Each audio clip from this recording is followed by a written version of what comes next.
Om Shanti. Good morning. अव्यक्त मुरली 11 मई 2025। बाबा का मीठा मीठा लेटर हम मीठे मीठे बच्चों के मीठे मंथन के लिए।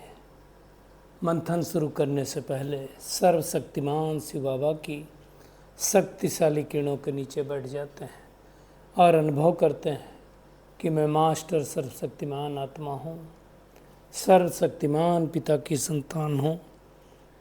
आज की अव्यक्त वाणी रिवाइज कोर्स 7/3/2005 की वाणी है। वाणी का शीर्षक है संपूर्ण पवित्रता का व्रत रखना और मैंपन को समर्पित करना ही शिव जयंती मनाना है। बहुत पावरफुल मुरली है और शिव जयंती के उपलक्ष्य में बाबा ने अपने ये महावाक्य उच्चारित हैं। तो इसकी गहराई में हम जाएंगे। देखिए, कभी भी शिव जयंती होती है तो दो चीज़ों का जिक्र आता है। एक आता है, हमेशा जिक्र आता है शिवलिंग का, और दूसरा जिक्र आता है शालिग्राम का। शिवलिंग प्रतीक है परमात्मा निराकार शिव का, और शालिग्राम प्रतीक है उन आत्माओं का जो उसके बच्चे हैं। इसलिए आप देखो, कई बार वो शालिग्राम बना करके कोई 21,000 बनाता है, कोई 11,000 बनाता है, कोई 1,00,000 भी बनाता है, स्थापना करके करते हैं। तो जैसे वो यज्ञ रचते हैं, ऐसे भगवान कहता है कि ये जो यज्ञ है ये ब्राह्मणों के बगैर नहीं हो सकता है। तो कौन से ब्राह्मण इस यज्ञ को रचते हैं, उसके बारे में बाबा ने क्लियर कट बतलाया हुआ है। दूसरी बात ये भी बताया हुआ है कि संगम युग ये कंबाइंड युग है ना। अवतरण का युग है, परमात्मा के साथ कार्य करने का युग है, परमधाम में चलने का युग है। तो उसके बारे में भी बाबा ने कहा। और दुनिया में भक्त भी मनाते हैं, हम भी मनाते हैं। डिफरेंस क्या है? भक्त खाली मनाते हैं और हम बाप समान बनते हैं, ये डिफरेंस है। तो दोनों का कैटेगरीली बाबा ने आज की मुरली में डिफरेंस बताया। क्या डिफरेंशिएट है भक्तों की शिवरात्रि में और परमात्मा के डायरेक्ट बच्चों की इसमें मनाने में। एक और बात बहुत अच्छी बाबा ने कहा है कि किसी ने प्रश्न पूछा कि जब किसी को बात करना होता है ना, जैसे बाबा कहता है कि आप भ्रिकुटी में देखो, तो किसी ने कहा कि फेस तो देखना ही पड़ता है। तो बाबा ने बहुत सुंदर उत्तर दिया, आँखों को देखते हो तो आँखों के साथ भ्रिकुटी भी तो है, और भ्रिकुटी के बीच में आत्मा रहती, तो उस भाव से देखो, मेन बात यह है। तो उसके लिए बाबा ने अटेंशन खिंचवाया है। और कौन कौन से व्रत रखना है उसके बारे में भी बाबा ने कहा, उसको भी गहराई से देखेंगे। और बाबा ने कहा बड़े बड़े विकारों पर तो आप विजय प्राप्त कर लेते हो, लेकिन छोटे विकारों का अंश, जैसे एग्जाम्पल दिया बाबा ने, प्रवृत्ति में क्या होता है, बच्चों से तो मोह होता है माताओं का, और पोतरे धोतरे से ज़्यादा होता है। क्यों? कई लोग कहते हैं ब्याज नहीं, ब्याज सूद है, तो सूद से ज़्यादा होता है। और आज बाबा ने अटेंशन खिंचवाया कि जो छोटे रूप में चाहे बड़े रूप में जो विकार आते हैं, उसका कारण है एक मैं कौन सा, बॉडी कॉन्शियसनेस का मैंपन। तो उसके बारे में भी हम देखेंगे। बाबा कहता है नशे में रहो कि हम ही थे, हम ही हैं, हम ही बनेंगे। तो ये बाबा अटेंशन खिंचवा रहा है। और सबसे सहज पुरुषार्थ, आज बाबा ने कहा दुआएं देना, दुआएं लेना, ये सबसे सहज पुरुषार्थ है। तो ये बहुत ही मेहनत का काम है, वो करना है। और मेहनत ना करना पड़े उसके लिए बाबा ने कहा दिल से मेरा बाबा कहो, तो मेहनत करना नहीं पड़ेगा। तो उसके लिए भी बाबा ने अटेंशन खिंचवाया है। और इकोनॉमी की भी बाबा ने बात किया। जैसे लौकिक रीति में लोग इकोनॉमी से नहीं चलते हैं तो घर ठीक से नहीं चलता, ऐसे हमें कौन सी इकोनॉमी करना है उसके बारे में बाबा ने अटेंशन खिंचवाया है। तो हम इसको, इस मुरली को कंपेयर रूप से लेंगे कि भक्त क्या करते हैं और हमें क्या करना चाहिए। तो दोनों का डिफ्रेंशिएट करके हम इसके अंतर को जान करके इसका मंथन करेंगे। तो आज निराकार शिव बाबा अपने शालिग्राम बच्चों का बर्थडे मनाने आए हैं। आज देखो अभी डिफ्रेंशिएट क्या है, आज बाप दादा नहीं बोला, क्योंकि ब्रह्मा बाबा भी क्या है, शालिग्राम है, बच्चा है उनका, तो उन सब का बच्चा बर्थडे मनाने आया। तो नहीं, हमेशा बाबा क्या बोलता है, आज बाप दादा, समझ रहे हो ना, तो उसका भी मना रहा है, इसलिए बाबा ने ऐसा बोला। अब अगली लाइन बहुत इंपॉर्टेंट है, क्या कहा, आप बच्चे बाप का जन्मदिन मनाना है और बाप दादा बच्चों का। अब दोनों ब्रह्मा बाबा भी तो आया सूक्ष्मतन से, तब बाप दादा शब्द यूज किया। तो ये अच्छी तरह से समझना है। भगवान जब इस सृष्टि पर आता है तो सबसे पहले क्या करता है, अवतरित होते हैं यज्ञ रचता है। इसलिए इस यज्ञ का नाम क्या है, आदि सनातन, ये तो धर्म हो गया। इस यज्ञ का नाम है राजस अश्वमेघ रुद्र अविनाशी गीता ज्ञान यज्ञ। तो ये यज्ञ भगवान आकर के रचता है। तो यज्ञ में क्या चाहिए, दुनिया में क्या दिखाते हैं, ब्राह्मण चाहिए। अब वो ब्राह्मण होते हैं जो पूजा करते हैं, पाठ करते हैं, धारणाएं हो या ना हो उसका कोई मतलब नहीं है, उनको विप्र भी बोलते हैं। और एक परमात्मा ने जिनको मुख द्वारा बनाया वो भी ब्राह्मण होते हैं। दोनों में फर्क क्या होता है, वो कर्म के ब्राह्मण होते हैं और ये धारणा के ब्राह्मण होते हैं। ठीक है, उसमें अपवाद मिल सकते हैं, सब एक जैसे नहीं होते। तो भगवान जब इस सृष्टि पर आता है तो क्या करता है, अपने साथ साथ ब्राह्मण आत्माओं को भी रचता है, जिनको भगवान शालिग्राम कहता है। तो जब उनको रचा तो उनका भी जन्मदिन हो गया, और परमात्मा इस सृष्टि पर आए तो उनका जन्मदिन भी हो गया। तो दोनों का हो गया, तो दोनों क्या हो गए फिर, शिव और शालिग्राम, तो दोनों का बर्थडे एक जैसा, एक ही दिन हो गया। दुनिया में होता नहीं। अब देखो बर्थडे में दुनिया वाले क्या करते हैं, भक्त लोग क्या करते हैं, रात भर का जागरण करते हैं। हम बच्चे क्या करते हैं, अज्ञान निंद्रा से जागते हैं। क्या जागते हैं, पहला जागरण कि मैं शरीर नहीं हूँ, आत्मा हूँ, और वो शरीर रूप में रहते हैं। वो एक रात के लिए जागते हैं, हमारा सारा संगम युग का जागना रहता है। उनका मनाना क्या होता है, उनका मनाना मतलब एक दिन उमंग उत्साह में रहना, इसलिए उत्सव कहते हैं। भगवान क्या कहता है, उत्सव का अर्थ ही उत्साह में रहना। तो सदा उत्सव में तो हम रहने वाले, हमारा जीवन का श्वास ही है उमंग उत्साह। श्वास के बगैर नहीं आत्मा रह सकती, वैसे इसके लिए कहा कहते हैं। वो लोग क्या करते हैं, व्रत रखते हैं एक दिन का। एक दिन क्या करेंगे, आज खाएंगे नहीं, पिएंगे नहीं। उसमें भी आजकल तो भांग धतूरा पता नहीं क्या क्या ले लेते हैं। हम क्या करते हैं, सारे जीवन संपूर्ण पवित्रता का व्रत रखते हैं। वो खाने का व्रत रखते हैं कि भोजन नहीं खाएंगे, लेकिन भांग पी लेते हैं, ऐसा करते हैं वो लोग। हम ये व्रत रखते हैं। वो कौन सा व्रत रखते हैं, भोजन का, हम व्यर्थ संकल्पों के भोजन का व्रत रखते हैं, नेगेटिव संकल्प के भोजन का व्रत रखते हैं, अपवित्र संकल्पों का व्रत रखते हैं। चेक करें, इतने सारे व्रत हैं हमारे। उनका एक दिन का व्रत है, हमारा व्रत पूरे संगम युग का है। अब सोचो, क्योंकि जो जो चीज़ें हम देखते हैं, सुनते हैं, उसका हमारे ऊपर प्रभाव चलता है। जैसे इस समय आप देख लो जो चल रहा है भारत पाकिस्तान में, कई लोगों को बड़ा मज़ा आता है। अरे क्या हुआ भाई, आज उसके कितने मरे, तुम्हारे कितने मरे, लोगों को समझ में नहीं आ रहा है। उससे पूछो जिसके परिवार के एक सदस्य ने शरीर छोड़ा है। उन लोगों से पूछो जो बॉर्डर पे जब मिसाइल गिरती है तो थर थर कांपते हैं। आपको मज़ा आ रहा है, आप नेगेटिव वाइब्रेशन फैला रहे हैं इस सृष्टि पर। हम सबको मिलकर के दुआ करनी चाहिए कि कैसे युद्ध समाप्त हो। उनका कुछ नहीं हो रहा है, जिन्होंने ये किया, जिन्होंने अटैक किया या करवाया, उनका कुछ नहीं हो रहा है।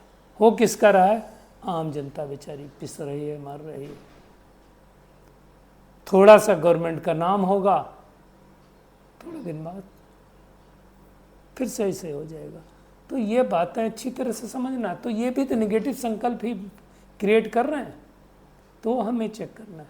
बाबा कहता है तुम्हें पक्का व्रत रखना है, ना तो हम निगेटिविटी फैलने देंगे, न सुनेंगे, न फैलाएंगे।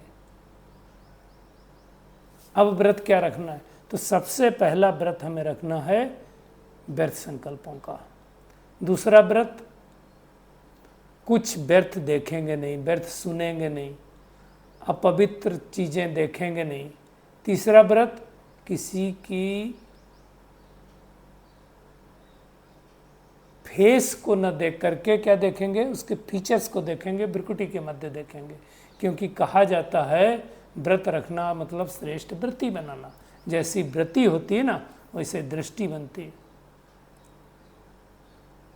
इसलिए कहते हैं जैसे संकल्प वैसे दृष्टि, जैसे दृष्टि वैसे व्रति, जैसे व्रति वैसे कृति, और जैसी कृति वैसी सृष्टि।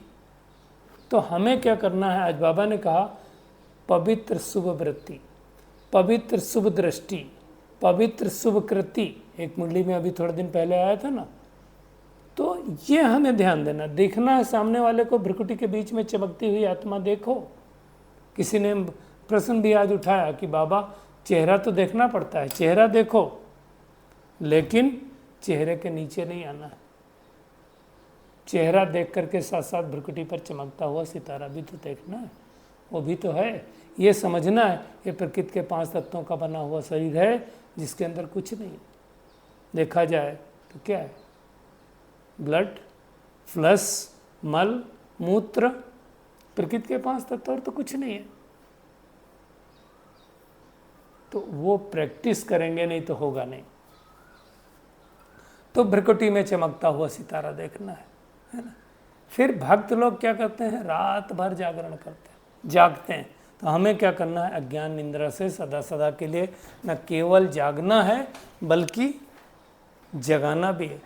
ये बहुत इम्पॉर्टेंट बात है कि हमें व्रति श्रेष्ठ बनानी। व्रति अगर शुभ होगी तो व्रति से वायुमंडल बनता है। आज वायुमंडल इतना नकारात्मक क्यों हो रहा है?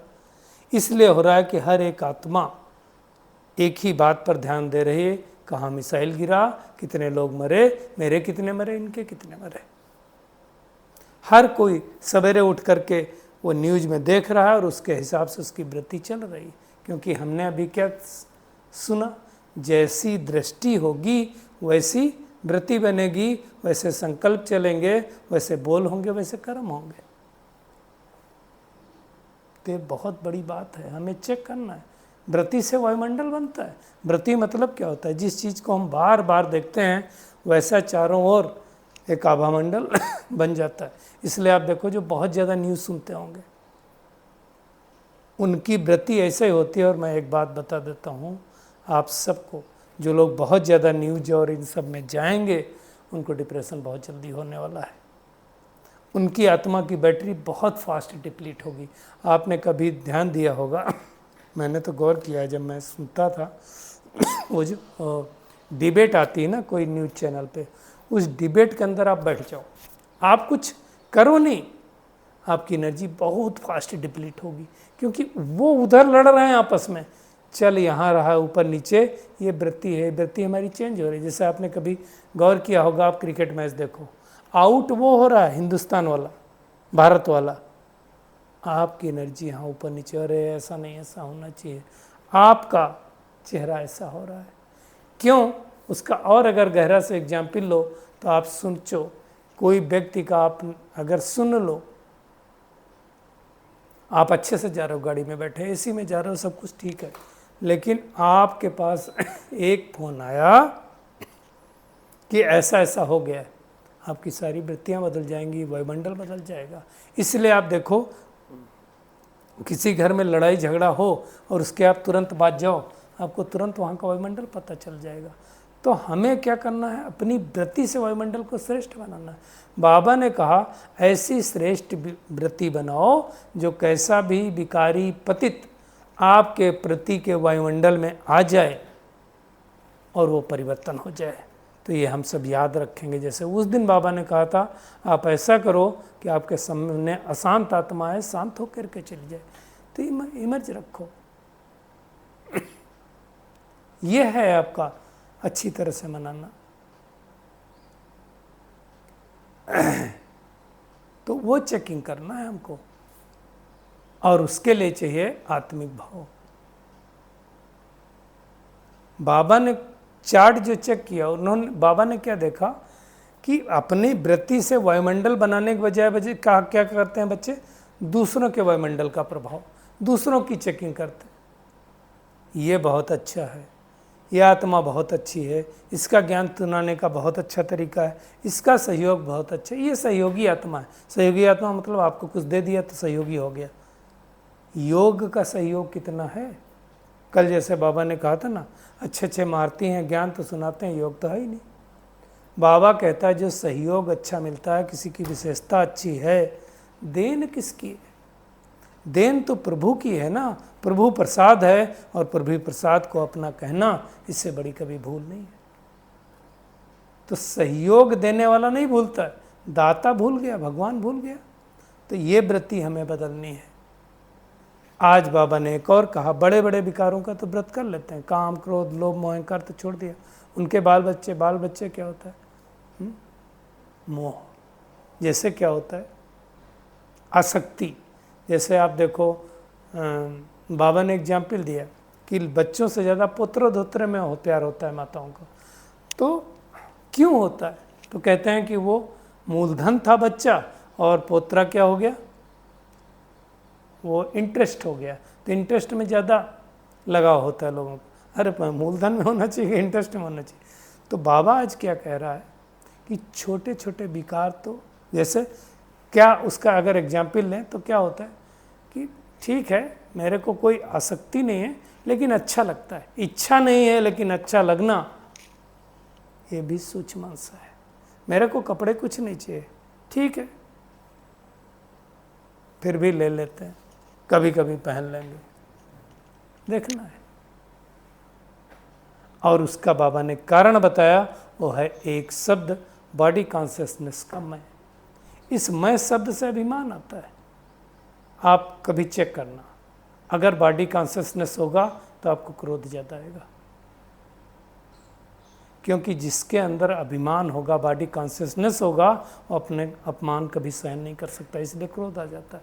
अपमान, जिसको अभिमान और अपमान की फीलिंग होती है, वो गड़बड़ करता है। अभिमान का मतलब अभी अभी मेरी बात मान, अपमान का मतलब भी वही है कि मेरी बात नहीं मानी तो अपमान फील हुआ तो मुझे क्रोध आया। फिर भगत लोग क्या करते हैं, बलि चढ़ाते हैं। किसकी बलि चढ़ाते हो? जो मैं करता है ना, उसकी बलि चढ़ाते हैं। हमें उसकी बलि नहीं चढ़ानी, मैंपन की बलि चढ़ानी। हद का जो मैंपन है वो चढ़ाओ, है ना। जैसे कल का था ना वरदान, मेरी सेवा मेरा सब कुछ, वो नहीं, मेरा कुछ नहीं। तो उसके बारे में बाबा ने कहा, चेक करें कि मैंपन कितना गया है। क्या मेरे को सूक्ष्म बातों में क्रोध आ जाता? कई लोगों को बहुत छोटी छोटी बातों में क्रोध आता है। एक बात पक्का समझ लेना, जो जितना रिएक्ट करता है किसी की बात को लेकर के, देखो या तो हम होते हैं एक्टिव प्रोएक्टिव या तो रिएक्टिव। रिएक्टिव जो जितना ज़्यादा होगा उसकी बैटरी उतनी ज़्यादा डिस्चार्ज होगी, तो हमें रिएक्टिव नहीं बनना है। तो वो चेक करना है, समर्थात्मा बनना है। बाबा कहता है 63 जन्म तो तुमने बहुत मेहनत की, अब एक जन्म प्यार मोहब्बत में हो जाओ, मेहनत से मुक्त हो जाओ। क्योंकि देखो, मोहब्बत है तो मेहनत नहीं, और मेहनत है तो मोहब्बत नहीं, दोनों नहीं हो सकता। तो चेक करें भगवान से कितनी मोहब्बत है। भगवान से क्या क्या मिल गया? ज्ञान मिला, गुण मिला, शक्तियाँ मिली, खुशी मिली।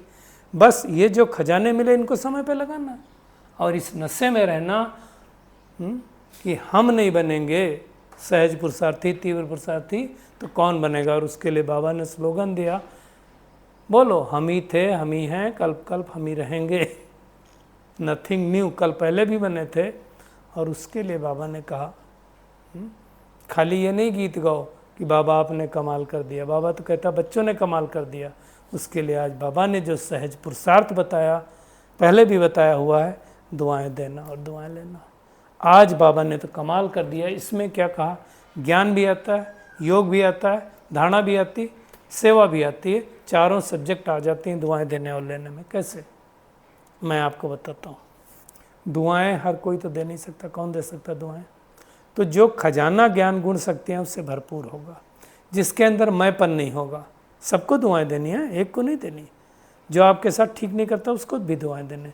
तो दुआएं देने के लिए क्या होना चाहिए? समझ होनी चाहिए। समझ होना चाहिए मतलब ज्ञान होना चाहिए। दूसरी क्या चाहिए? पावर होनी चाहिए। तो पावर के लिए हमारा क्या होना चाहिए? योग होना चाहिए परमात्मा के साथ। तो दूसरा सब्जेक्ट आ गया। तीसरा क्या होना चाहिए? धारणा। अगर धारणा नहीं है तो हम दुआएं दे सकते हैं। अगर संयम नहीं है हमारे अंदर, पावर नहीं है, धारणाएं नहीं हैं, तो हम दुआएं नहीं दे सकते। और दुआएं नहीं दे सकते तो सेवा तो कर ही नहीं सकते। तो चारों सब्जेक्ट होंगे कैसे? और दुआएं देंगे तो चारों सब्जेक्ट ऑटोमेटिकली आ जाएंगे। बस बाबा कहता अगर कोई प्रॉब्लम आए, कोई बड़ा पेपर आए, कोई बड़ा पुरुषार्थ आए, तो एक ही बात याद रखो, दिल से कहो मेरा बाबा, तो मेहनत खत्म हो जाएगी और मोहब्बत में स्थित हो जाएंगे। उसकी ड्रिल भी बाबा ने करवाया। आज के वरदान पे आते हैं। सर्व खजानों की इकोनॉमी का बजट बनाने वाले महीन पुरुषार्थी भव। आप देखो कई लोगों के घर में क्या होता है, घर चलाने का बजट होता है। ऐसे तो बहनें बनाती हैं बहुत घरों में, बट मैं देखा हूँ कि बहुत सारे लोगों का वो नोट करके नहीं रखते हैं, बहुत सारे लोग रखते भी होंगे। अब घर में अगर बजट ठीक से ना हो, बजट ठीक से मतलब टेलीफोन बिल, बिजली का बिल, पानी का बिल, गैस का बिल, सब्जी का बिल, घर में जो राशन आता है उसका बिल, ये सब खर्च होता है कि हमारे घर का इतना इतना रहता है, बच्चों का फीस, बच्चों के कपड़े, है ना, पॉकेट खर्च, ये सब बहुत सारा, ये क्या होता है, एक बजट होता है। अगर वो ठीक से नहीं बनाया तो पता चला जब सैलरी का दिन आया उससे पहले ही सैलरी ख़त्म हो गई और उधारी चालू हो गई। ऐसे बाबा ने कहा कि निमित्त बने हुए बच्चे अगर इकोनॉमी वाले नहीं हैं तो सेंटर ठीक से नहीं चलता। कई लोगों को सेंटर पे बहुत कुछ आ रहा है लेकिन उसको मैनेज करना नहीं आता है। मैनेज करना नहीं आता है तो कुछ चीज़ें खराब हो रही और कुछ चीज़ें ओवर यूज हो रही, कुछ चीज़ें ठीक से यूज नहीं हो रही। बाबा ने कहा वो है हद की प्रवृत्ति, ये है बेहद की प्रवृत्ति। अब क्या करना, वो तो हो गई, हद मतलब स्थूल बात हो गई। अब चेक करो, संकल्प, बोल और शक्तियों में कुछ हमने एक्स्ट्रा तो खर्च नहीं किया। ज़्यादा सोच करके अपनी एनर्जी को तो नहीं नष्ट किया, ज़्यादा बोल करके अपनी एनर्जी को डिप्लीट नहीं किया, और शक्तियाँ भी एक्स्ट्रा तो नहीं खर्च की। शक्तियाँ भी फालतू फालतू चली जाती ना। तो हमें क्या करना, सर्व खजानों की इकोनॉमी का बजट बनाना, और फिर बजट के अनुसार जब चलेंगे तो महीन पुरुषार्थी उसको कहा जाता है। इसलिए बाबा कहता है दिनचर्या और मनचर्या, तो दिनचर्या के साथ साथ मनचर्या भी होनी चाहिए। ऐसी आत्माओं के संकल्प, बोल, कर्म, ज्ञान की शक्तियाँ कुछ भी व्यर्थ नहीं जा सकती हैं। तो बहुत इंपॉर्टेंट वरदान है, इसको लिख के रखना। और स्लोगन में कहा, स्नेह के खजाने से माला माल बन करके क्या करना है, सबको स्नेह दो और स्नेह लो, बस एक ही काम करना है। पवित्रता की शक्ति परम पूज्य बनाती है। पवित्रता की शक्ति से विकारों की अग्नि में जो आत्माएं जल रही इनको शीतलता मिलती है। और बाबा ने कहा पवित्रता के आधार से ही द्वापर से सृष्टि थमी हुई। तो इसके महत्व को समझना है हमें। तो आज की पूरी मुरली में टेक होम सबसे बड़ा ये है कि भगत नहीं, बाबा के बच्चे बन करके संपूर्ण प्योरिटी का व्रत लिखना है और अपनी वृत्तियों द्वारा वायुमंडल बदलना है ना। चेक करना है कि कोई हमारा व्यर्थ न चला जाए। व्यर्थ संकल्प, व्यर्थ बोल, व्यर्थ कर्म कुछ भी नहीं होना चाहिए। इसको बहुत अच्छी तरह से ध्यान देना है। हमको दुआएं देनी है और दुआएं लेनी है। इसमें चारों सब्जेक्ट आ जाता है। मैंपन